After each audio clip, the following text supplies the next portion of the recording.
Okay, peeps, what you're staring at there is a piece of skin. This is my skin. I got this skin for $350. Yeah, that's right, people. Wrong thinking. No, really, it's an elk skin. I bought this from a shop out in Ontario. $350. That's for shipping in, I do believe. But anyways, right down here where you see my foot, I'll be cutting a circle down there. How to make a hand drum from a piece of rawhide. So this is a big giant piece of rawhide for you guys folks. And anyways, one of the methods of getting this piece of rawhide is pretty simple. Go out in the woods, find yourself a pretty nice looking elk. You could either take a bow and, shoot it with an arrow, or do the modern way, take a rifle, shoot it in the head. Or in this case here, I don't see no shot. Oh, there's a hole down here, but no, looks like he must have been shot in the head.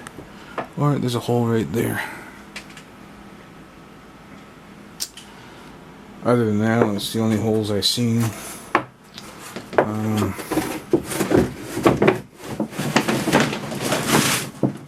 There we go. That's what it looks like when it comes into the mail, wrapped up in garbage bags. Pretty good packaging, I tell you. And from that circle we're cutting out, we're putting it on here. See that? Nice, beautiful rim. Look at that. Ta-da! JPP. I designed that. It's all in fiddleheads. 2014 rim. Elsipogtog First Nation. There's my jig. I'm going to be putting that on there and cutting a circle out. Nice, good round piece of rawhide. Flip it over. There's the actual price of the product.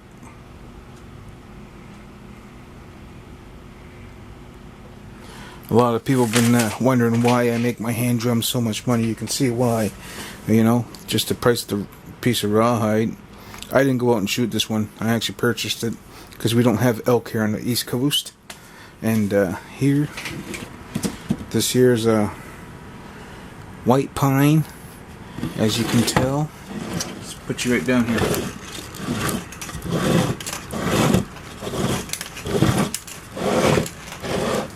There's no knots. And that is just select pine. It's really light. And let's get closer. And as you can see there, I put wooden pegs in all the joints, all the way around, on the other side as well, all the way around. And then I sand it down to give it this beautiful, nice scenery. And this round, nice, beautiful round shape there.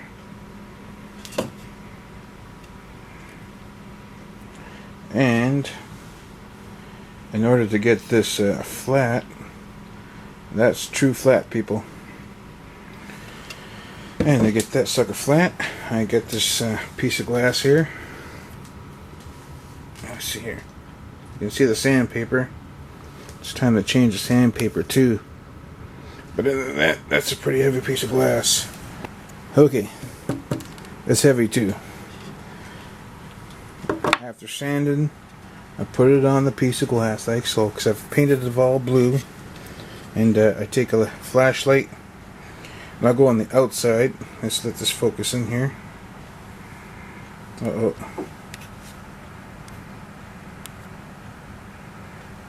Okay, I take a flashlight, go all the way around the rim, and if any light shines through the bottom, then I know I'm going to have to continue to sand. Do the same thing with the other side as well, but she's pretty flat. Like any other drum maker, You know, a true flat surface gets you a real beautiful sound, no matter on the type of wood you're using. But then again, you know, it gets very technical after. I got bird's eye maple I use a lot, and trust me, the sound is just outstanding. But anyways, back to, you know, making a hand drum before I go into the other stuff. And we're going to cut the height up. Okay, peeps.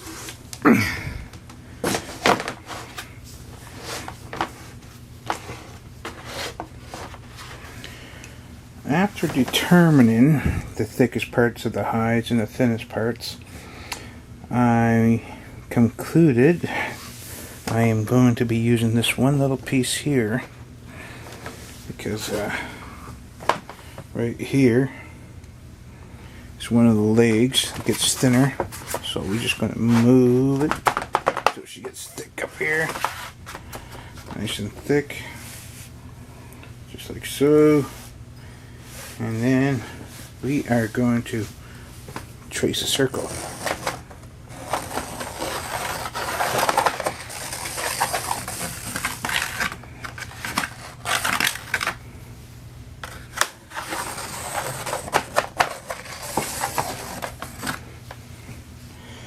Using a carpenter's pencil. Folks, here we go. Voila. I was like, where in the hell is the line? There it is right there.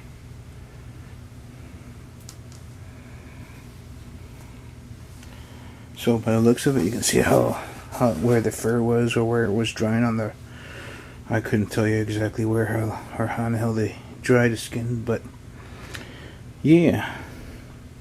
So we're going to be using that circle there, and we're going to cut that sucker out. Alright, peeps, make sure you get yourself a real good pair of shears. These are tin snips.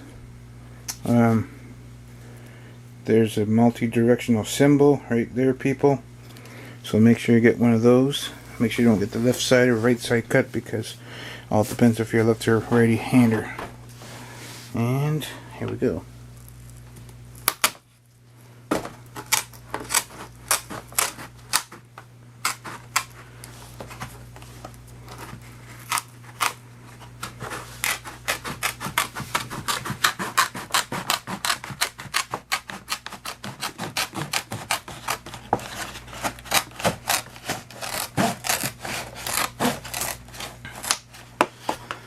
Okay, you get the drift, people. I'll turn you off for a bit.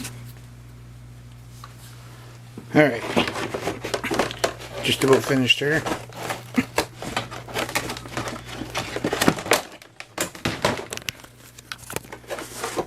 Voila. Look at that. Nice piece of round skin. I just gotta trim it right there. Other than that, that's a new drum head. It's about 19 inches in diameter, as you can tell from my jig. The side, both sides look awesome, nice and thick. By the sounds of it, we're going to get a real awesome sound. Check it out. Ew, what's that? That there, folks, is a piece of fat. Piece of fat. Better not do nothing with it, eh? Alright. Let's move on. This piece here, people,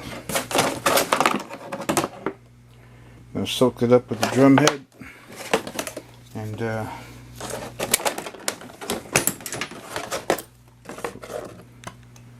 oops, it is it. Now we need some drum lacing. Yeah, we're going to lace up the drum too. So I'm going to check this stuff in the bathtub, soak it up there for the, well, in a few hours it's going to be daylight, so I'm going to get some couple hours of Z's before I tie this drum up. So other than that, people, that's the first part in how to make a hand drum, or a drum. Maybe I'll do another video later on on how to build a big drum. But anyways, here is the drum head for a 15-inch hand drum. lacing, which we'll cut up after, or so-called drum hoop, hair brim, whatever you want to call it. So right here, I can even, you know, that's a kit right there. Right off the bat, you know, put some instructions on the piece of paper and away you go. So, we're going to soak the rawhide in water. I'm not going to soak it in cold water, no, warm water. I'm going to soak it in pretty well almost cool water, because the trick is, if you soak this in hot water, chances are it's just going to get all mushy on you. It's going to fall apart. The fibers of the skin will just start to decay really fast and just like fall apart like mush. And nice cool water, it'll soften up the hide, keep the hide nice and, you know, pliable. So actually when you stretch it, it's not going to fall apart on you. Unless sometimes you get some of this part here. This part here. Sometimes the fat softens up the skin, therefore causing it to fall apart. But other than that, you're going to have all kinds of rawhide lacing out of this one here anyways. And this is why some people wonder why hand drums are so damn expensive sometimes. I get that a lot. When I tell them the price sometimes, it's crazy. You know? It's like $1.7 million. As if, you know, I just sell it to you for like, you know, 200,000. Yeah, right. That's a lot of freaking numbers. But anyways, like I said, I'm going to turn this off, turn it back in the morning, and show you guys the rest of it. Okay, peeps. Like I said, I was going to put it in the bathtub. So it's soak there for 3 hours here while I get some shut-eye. Wake up in the morning. Well, it is morning, but anyways, you know, a couple hours anyways. This is pretty dry stuff.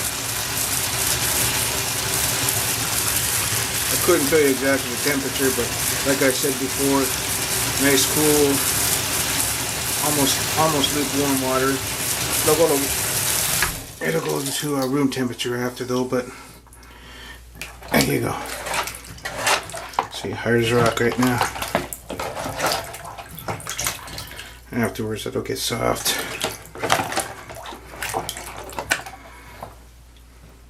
There you go. Okay, peeps.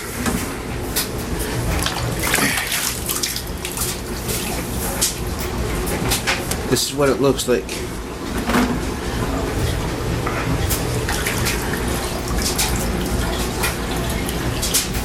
Get your hide all nice and soft and pliable, and you can stretch that sucker.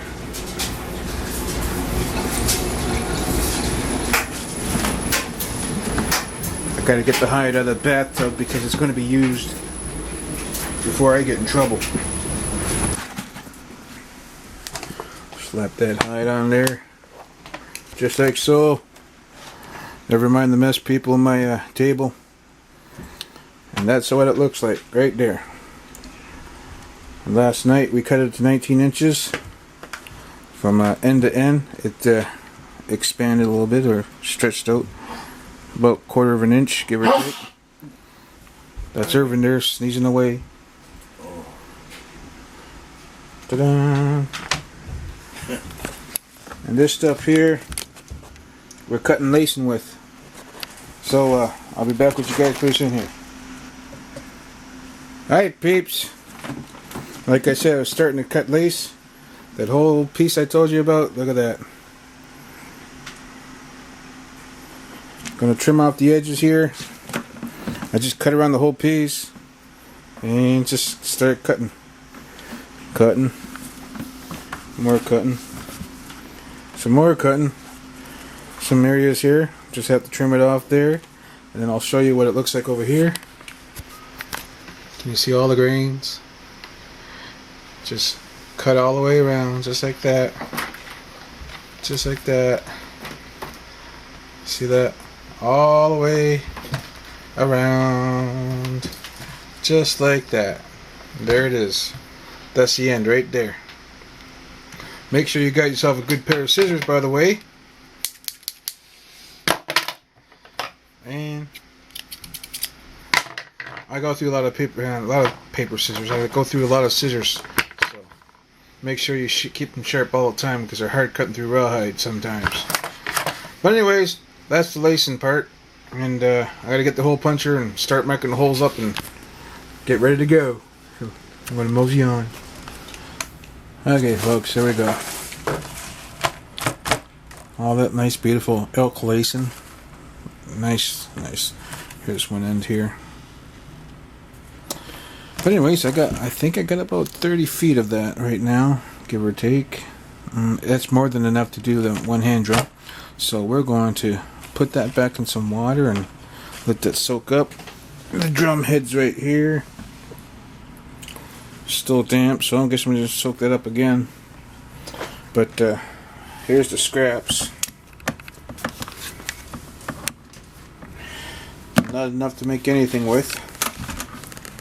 Usually I like to keep my scraps, but in this case here, nope, I can't make a rattle. Nope, I can't make little hand drums with that. Nope, I guess I'll have to throw these away. Okay peeps, I'll let the hide soak in for a little bit longer, for another half hour here. Put it on my jig here. Going to mark down where I'm going to punch the holes, and I just marked it on here evenly. So here's the line here I started with, and there's the two dots. Then I'm just going to mosey on all the way around. Do the same thing. Take a magic marker, and that's it. Once that's done, you take yourself a good freaking pair of freaking hole puncher, just like this one here. That's pricey too, by the way. I think I paid about 80 bucks for that sucker. Let's take a look at it. Yeah, I think it was $80 with extra punches just in case they dull. Just like that. There's other punches on the market too, so you know, it all depends what you like. I've been using them for about 3 years now. Those are my new ones. But anyways, like I said, I'm just gonna mosey on here and start punching holes. I just measure my fingernail there. It was about a ½ inch, give or take, 3/4 of an inch. And just punch holes all the way around. And show you. Since this is elk hide, it's a tiny bit tougher to punch a hole in because it's thicker. Just like that. Squeeze. And then you turn a couple times. Usually I wait until I hear a little snap, knowing that I cut to the bottom part of the hide. I think I got it. Let's find out.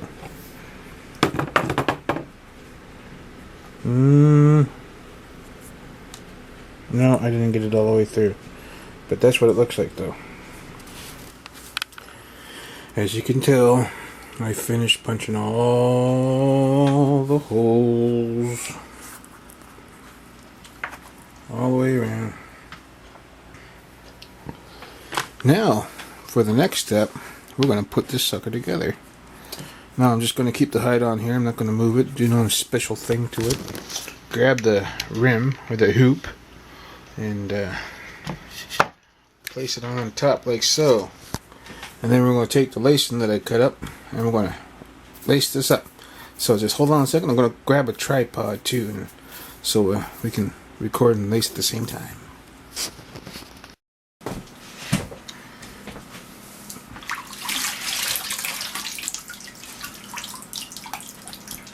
Okay, here's the fun part. All that lacing we cut up is right here. So what we're going to do is we're going to take one part. Don't be afraid to stretch it out just in case it breaks and you know it's not good for you. Take a small part like so, and since we're going to start from here, because it doesn't really matter how where you start from. I'll show you my trick anyways.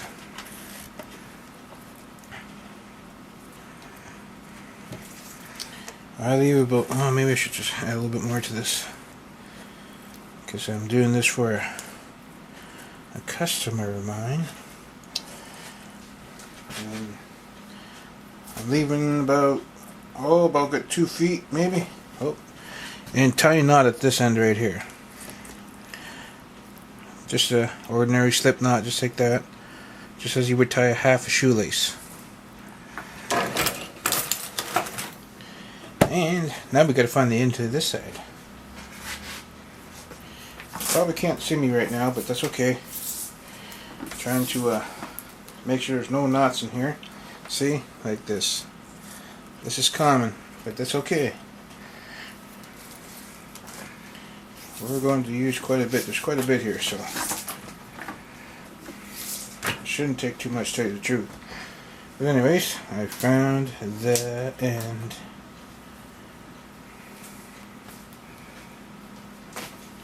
So, what I like to do is get my initials right here and then face it on the opposite side of where you tied your knot, like so. So you know I'm going straight across. So you're going to take your other half and there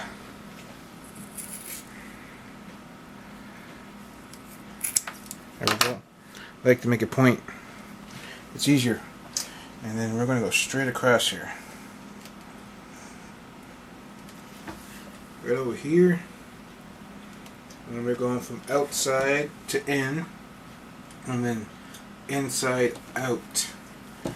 Now, I'm just going to pull on this. Since we have quite a bit, it's going to take a little while to get everything started up here. If I know how to figure out and edit this video and make it go real fast, I'll do it.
Okay, my battery didn't go dead, but I guess that was the end of the recording. But anyways, here we go. We're going over. So in this case, I gotta go this way. Straight along the line.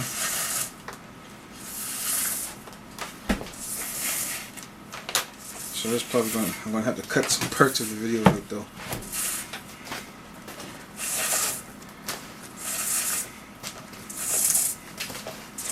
And voila!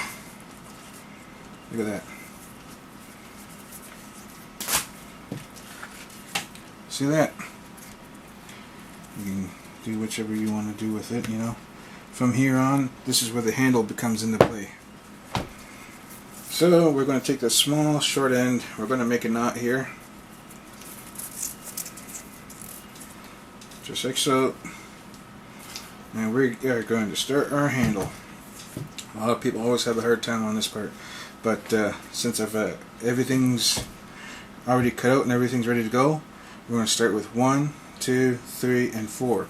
We're going to take this piece here, the shortest piece that I cut out, or left at the start, and we're going to wrap around those 4 strands here, just like so. Wrap it up.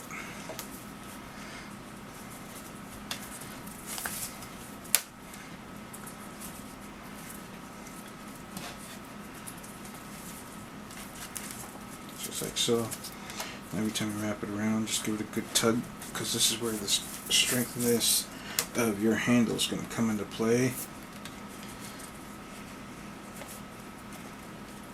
And like I said, today's not raining, it's not wet today, so I have to leave everything loose. Now you got the handle down. For me anyway, so we're going to weave this piece through.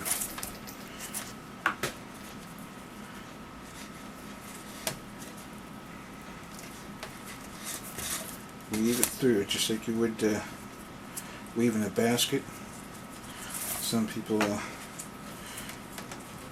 try to refer this to same thing as making a snowshoe.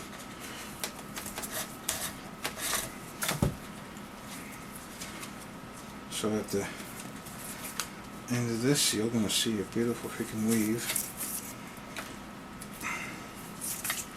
Now this is where you got to use a little bit of force, because when it dries up, this weave here interlocks all the rawhide, so it's not going to move anywhere, and it's going to tighten up your strands here.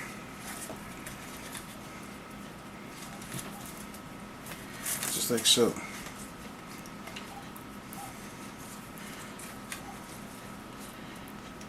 Plus, it's really neat.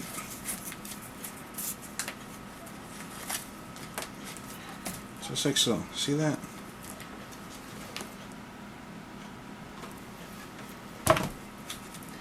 And now I'm just going to finish this piece up here and tie it up to one of the strands here. Come up, make a knot. There we go, just like so. Go to make another knot. Just like so. Pull it through. Just like so. Now, let's see here, we're going to make sure this ain't going anywhere. Now when you cut your pieces off here, make sure you leave about a good ½ an inch.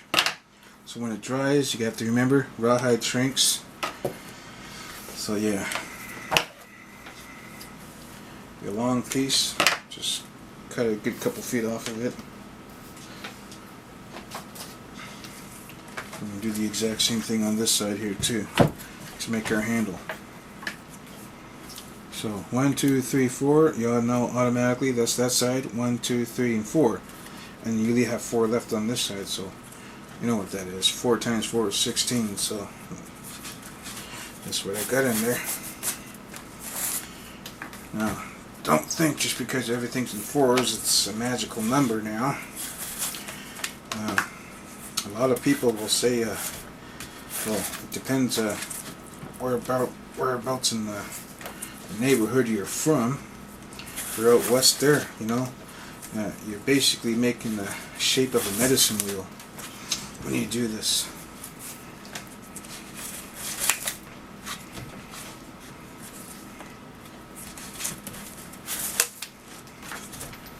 Just like so. Now when you look at this side here, you just want to make sure you want to measure this. So I got one more wrap to go, and then I'm going to start weaving.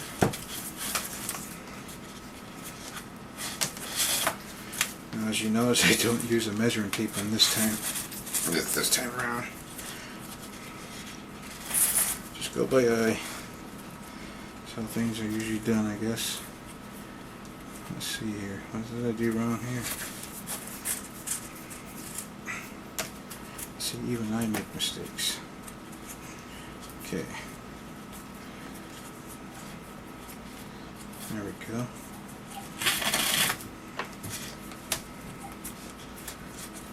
Weave it. Weave it through, weave it through. And for me, I like to show a lot of my work, especially when I'm making the rim. I like to show the rim. Most people don't like to show the rim. Sometimes they wrap their hides right around the rim so they hide the rim. For me, I do that too sometimes. Especially when I don't want the hide to break on you. In my case, the thickness of this hide, like I showed you this morning, it was a pretty thick part on the hide where I cut it out. So it's not that bad. Okay, let's tie a knot here now.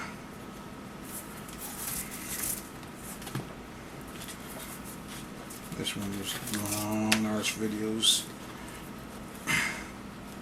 He's like, do I have to really watch this guy do this? You don't have to.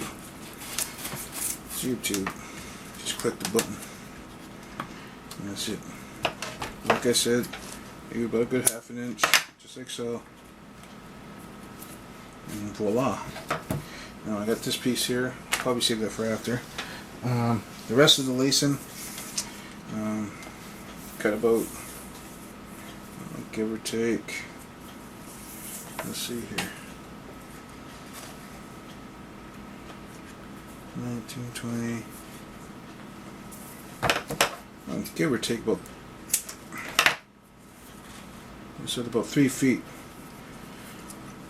give or take. I'm not 100% sure as I didn't measure it. Take that, tie a knot in the center, just like so, and then we start making, actually we should start this way, and start wrapping, just like so.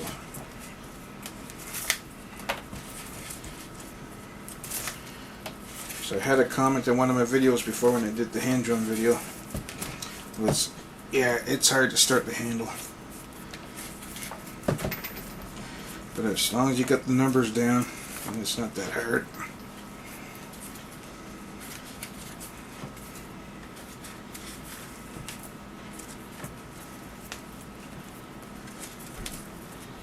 Just like so.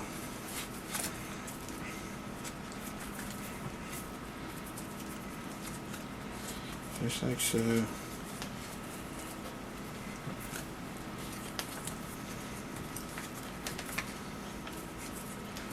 Now you see why it takes so long to do a hand drum sometimes. And it's so easy too, once you get used to it. Just like that.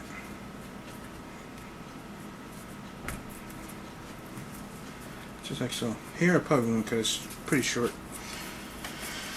Move it on to this side here and do the exact same thing.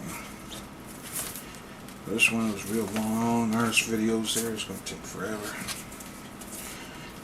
But probably pretty detailed too. I hope, anyways. You get all these small pieces here from the hole punch. Uh-oh. Yeah, that's what I'm talking about. Normally, I have enough to punch a hole and wrap it around.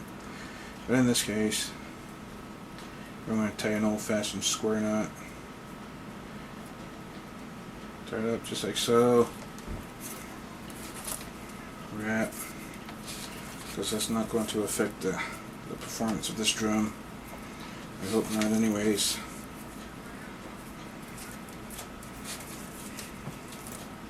Just like so.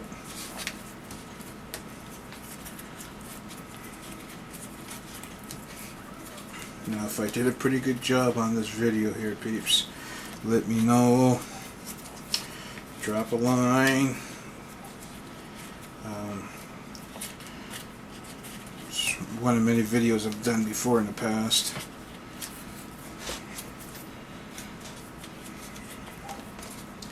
Maybe next time I'll go into making some music too at the same time.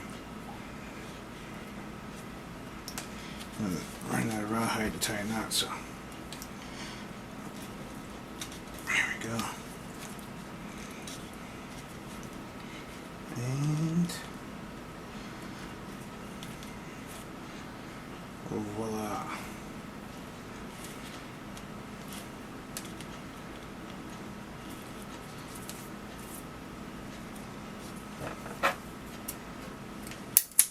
So I did cut it just to make sure. Now, people, there you go. There you have it. There's my handle. So that's going to dry tight now. This is what we want, a nice good handle. See? Look at that. It's going to dry later on. And the rest of your lacing, I don't have too much left here. So I'll show you what I do with it. sure this piece that broke off is pretty good still. I'm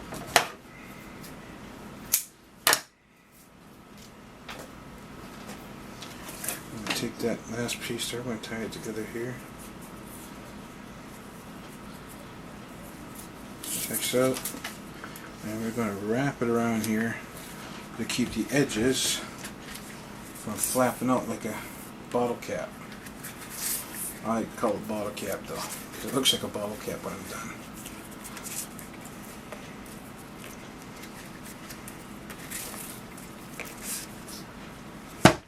Tie it out like so. Get it real snug and good and tight. And then kind of like have to force down the edges here. All the way around the rim, force it down, because you're pretty well molding the rest of the skin to the rim. If you want to just leave it natural, you can if you want. For me, I like to do this to make that neater look, so that the edges don't get cut on anything while you're using it. So, if it breaks, it breaks. It's alright, no problem. Just make a new one.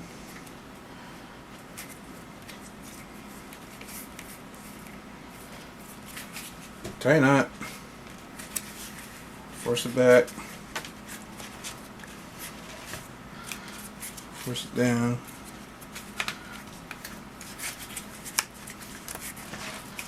Force it down. Go all the way around. Oh, we don't want to go over them. We want to just put it on top of the hide where it's going to look like that bottle cap.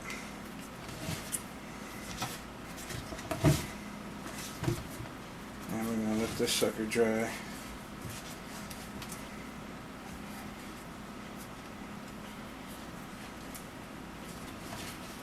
And probably going to take anywhere from 24 to 48 hours for it to dry, since we got dry conditions for the next couple days here in Atlantic, Canada. Other than that, I'll make another video afterwards, but you know, like I said before, drop me a line, tell me what I missed out, or whatever you want to call it. But for me, there you go, one of my masterpieces.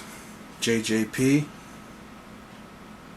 year 2014, the rim was made from Elsipogtog First Nation. You know, thumbs up if you like it. Subscribe if you want to see some more.